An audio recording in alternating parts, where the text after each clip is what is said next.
Kabid Humas Polda Metro Jaya, Kombes Truno Yudo Wisnu Andiko menambahkan, AKBP Budi Towoliu memiliki catatan medis yang membuatnya rutin menjalani pengobatan. Bahkan diketahui, dirinya juga telah mengajukan izin dinas untuk menjalani operasi empedu di Rumah Sakit Pondok Indah sepekan lalu. Polisi kini juga melakukan pendalaman terhadap catatan medis AKBP Budi. Sementara itu, pihak keluarga menolak apabila almarhum Budi Alfred Towoliu tewas karena bunuh diri.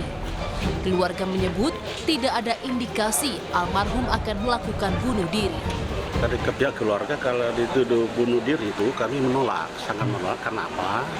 Pertama, dari kehidupan pribadi beliau tidak ada gangguan jiwa. Kedua, keluarga sejahtera dan bahagia.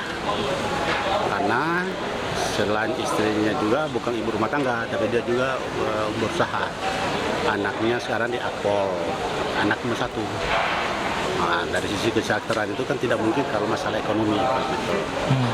Kedua, kalau gangguan jiwa tidak mungkin.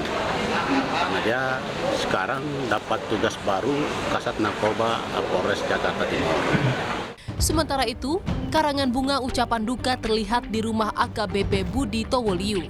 Almarhum AKBP Budi Towoliu disemayamkan di rumah duka RSPAD Gatot Subroto dan akan dibawa ke Manado untuk dimakamkan. Tim Liputan Kompas TV.